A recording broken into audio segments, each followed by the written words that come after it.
Next है बेटा decomposition के अंदर ही पहले हमने पढ़ी आपको बताई जो है दैट इज थर्मल डीकम्पोजिशन, मतलब डिकम्पोज करना है हीट की वजह से डिकम्पोज करना है। Second is electrolytic decomposition, decomposition की ही सेकंड टाइप है इलेक्ट्रोलिटिक डीकम्पोजिशन, मतलब डीकम्पोज करना है कंपाउंड को बट किसकी हेल्प से? करंट की हेल्प से। ठीक है, कंपाउंड में करंट डाल के हम बॉन्ड को ब्रेक करेंगे। पहले हमने क्या किया था? हीट करके बॉन्ड को ब्रेक किया, अब करंट पास करके बॉन्ड को ब्रेक करेंगे। That is called electrolytic decomposition. Electro मतलब करंट, लिटिक मतलब तोड़ना, करंट की हेल्प से बॉन्ड को तोड़ना है तो उस डीकम्पोजिशन को क्या बोलेंगे? Electrolytic decomposition. मटेरियल क्या चाहिए बेटा एक्टिविटी में? प्लास्टिक मग चाहिए, 2 ग्रेफाइट रोड चाहिए। ग्रेफाइट कार्बन का ही एक फॉर्म होता है, ग्रेफाइट, डायमंड ग्रेफाइट दोनों कार्बन के एक टाइप होते हैं। टेस्ट ट्यूब चाहिए हमें, 6 वोल्ट बैटरी चाहिए, स्विच चाहिए, स्टॉपर चाहिए, सल्फ्यूरिक एसिड चाहिए। क्लियर है? पहले क्या करेंगे हम? सेटअप करेंगे। ये प्लास्टिक मग लेना हमने, इसके अंदर हम 2 टेस्ट ट्यूब लगाएंगे इस तरह से, इन्वर्टेड टेस्ट ट्यूब लगानी है। उसके अंदर यहां पे स्टॉपर लगा के हम क्या करेंगे? इलेक्ट्रोड डालेंगे। कौन सा इलेक्ट्रोड? ग्रेफाइट, इधर भी ग्रेफाइट इधर भी ग्रेफाइट। ठीक है, ये जो है इसको हम एनोड बनाएंगे बैटरी से कनेक्ट करके, इसको हम कैथोड बनाएंगे बैटरी से कनेक्ट करके। क्लियर है? ये नेगेटिव से कनेक्ट करना है, ये पॉजिटिव से कनेक्ट करना है। जो पॉजिटिव से कनेक्ट होगा वो एनोड होगा, जो नेगेटिव से कनेक्ट होगा वो कैथोड होगा।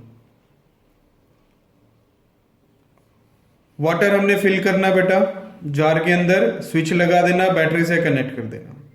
ये सेटअप बनाएंगे हम। ऑपरेटर्स को सेट करना है, मग को वाटर से फिल करना है और उस वाटर में थोड़ा सा हमने क्या डालना? Sulphuric acid. सल्फ्यूरिक एसिड डालने का पर्पस क्या होता है? कि रिएक्शन जल्दी हो जाए, फास्ट हो जाए। जो कंपाउंड रिएक्शन को जल्दी कराते हैं हम उनको क्या बोलते हैं? कैटालिस्ट। तो यहां पे सल्फ्यूरिक एसिड का क्या काम है? It act as a catalyst. Clear है? Connect electrode to battery, electrode को बैटरी से कनेक्ट कर दो, स्विच को ऑन कर दो। थोड़े टाइम के बाद हम क्या ऑब्जर्व करेंगे कि ये जो ट्यूब्स हैं, टेस्ट ट्यूब हैं, इसमें ऊपर बबल्स दिखेंगे आपको, बबल्स। क्लियर है? एनोड में जो बबल बनते हैं वो ऑक्सीजन गैस के होते हैं, कैथोड में जो बबल बनते हैं वो हाइड्रोजन गैस के होते हैं। क्लियर है? अब रिएक्शन इसमें क्या हुई? रिएक्शन को देखें। हमने क्या लिया था बेटा? वाटर। वाटर में हमने क्या पास किया? करंट। तो वाटर किस में टूट गया? हाइड्रोजन गैस में और ऑक्सीजन गैस में। बैलेंस करें रिएक्शन को, यहां 2 आ जाएगा, यहां 2 आ जाएगा। तो एक कंपाउंड डिकम्पोज हो गया, किसकी हेल्प से? करंट की हेल्प से। तो हम इसको क्या बोलेंगे? It is called electrolytic decomposition, electrolytic decomposition reaction. Hydrogen gas is collected over cathode। Cathode के पास कौन सी गैस आएगी? हाइड्रोजन।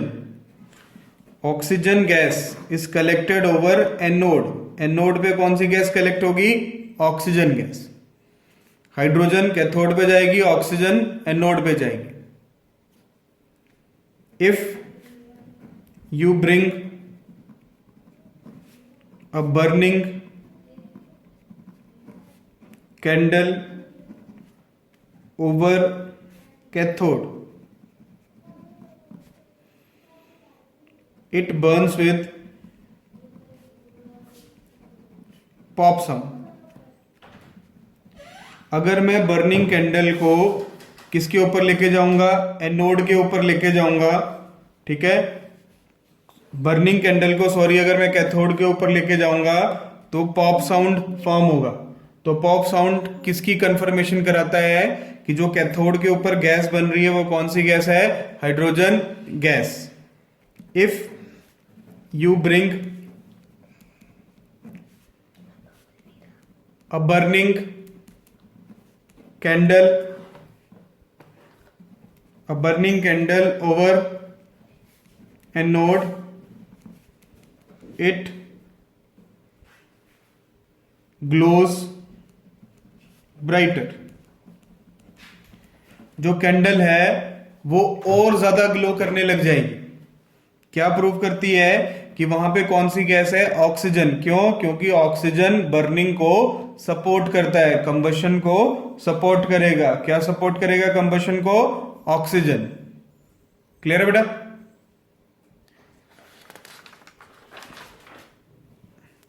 थर्ड हम करेंगे बेटा, जो थर्ड टाइप है फोटोलिटिक डीकंपोजिशन।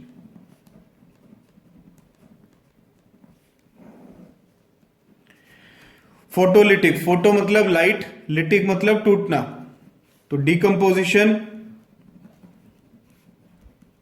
रिएक्शन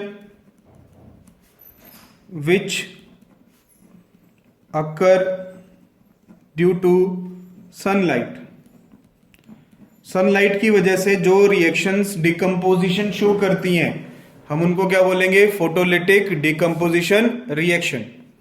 तीन तरह की है बेटा, थर्मल हीट की वजह से, इलेक्ट्रोलिटिक करंट की वजह से, फोटोलिटिक सनलाइट की वजह से। एक्टिविटी करें इसकी। एक्टिविटी हम किसकी कर रहे हैं? Photolytic decomposition. मटेरियल, क्या मटेरियल चाहिए? हमें चाहिए मटेरियल यहां पे चाइना डिश। चाइना डिश एक कंटेनर होता है, लैब में जाएंगे तो आपको दिखाएंगे टीचर। सिल्वर क्लोराइड, दो चीजें चाहिए, चाइना डिश और सिल्वर क्लोराइड। प्रोसीजर क्या है? Take about 2 gram silver chloride in a china dish, place it in sunlight for some time। China dish में हमने 2 ग्राम सिल्वर क्लोराइड डालना है और सनलाइट में धूप में छोड़ देना है थोड़ी देर के लिए। ऑब्जर्वेशन क्या होगी हमारे पास? थोड़ी देर के बाद हम क्या ऑब्जर्व करेंगे? ऑब्जर्वेशन है सिल्वर क्लोराइड, AgCl फॉर्मूला होता है silver chloride, it becomes grey after some time. Silver chloride का जो कलर था वो ग्रे हो जाएगा थोड़ी टाइम के बाद। अब ऐसा क्या हुआ? रिएक्शन से समझे हम। AgCl रखा था हमने कहां पे? सनलाइट में, धूप में। सनलाइट का सिंबल आपको बताया था, क्या ले सकते हैं? H mu. H mu, V को थोड़ा टेढ़ा बना दो, म्यू बोलते हैं उसको, H म्यू। सनलाइट और H म्यू, ये सनलाइट का सिंबल होता है। AgCl सनलाइट की प्रेजेंस में डिकम्पोज हो गया, Ag अलग हो गया, क्लोरीन गैस अलग होगी। AgCl टूट गया सिल्वर और क्लोरीन में, किसकी वजह से? सनलाइट की वजह से। रिएक्शन को क्या बोलेंगे? Photolytic decomposition reaction. बैलेंस करें तो ग्रे कलर किसका आ रहा है? सिल्वर का। क्लियर है बेटा? तो डिकम्पोजिशन रिएक्शन में 3 एक्टिविटी आपको बताई मैंने। Thermal decomposition, second electrolytic decomposition, third photolytic decomposition. तीनों इंपॉर्टेंट है, एक्टिविटी को अच्छे से करना है। एग्जाम में एक्टिविटी के थ्रू आपको एक्सप्लेन करना पड़ेगा। क्लियर है?